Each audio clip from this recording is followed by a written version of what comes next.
ಈಗ ಇಂದಿನ ಪತ್ರಿಕೆಗಳ ಇಣುಕು ನೋಟ.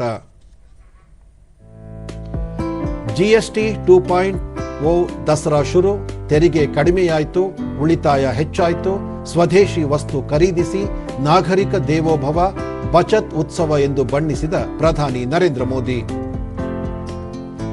ಇಂದಿನಿಂದ 4ರ ಬದಲಿಗೆ 2 ಸ್ತರದ ಜಿಎಸ್ಟಿ, ಅಗ್ಗದ ದುನಿಯ ಆರಂಭ, ನಿತ್ಯೋಪಯೋಗಿ ವಸ್ತು ಔಷಧಿ ಸೇರಿ 375 ವಸ್ತು ಅಗ್ಗ. ನಾಡಹಬ್ಬ ಮೈಸೂರು ದಸರಾ ಮಹೋತ್ಸವಕ್ಕೆ ಇಂದು ಚಾಲನೆ, ಶಕ್ತಿ ದೇವತೆ ಸನ್ನಿಧಿಯಲ್ಲಿ ಸಾಹಿತಿ ಬಾನು ಮುಷ್ತಾಕರಿಂದ ಉದ್ಘಾಟನೆ.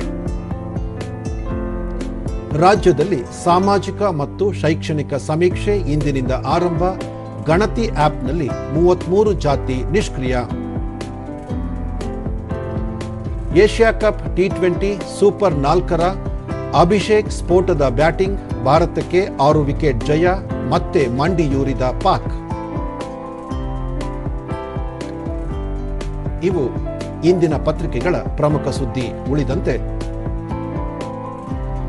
ಹಳದಿ ಮಾರ್ಗಕ್ಕೆ ಶೀಘ್ರ 5ನೇ ರೈಲು, 15 ನಿಮಿಷಕ್ಕೊಂದು ರೈಲು ಲಭ್ಯ, ತಟ್ಟಲಿದೆ ದಟ್ಟಣೆ, ಪ್ರಯಾಣಿಕರ ಸಂಖ್ಯೆ 90,000 ದಾಟುವ ನಿರೀಕ್ಷೆ.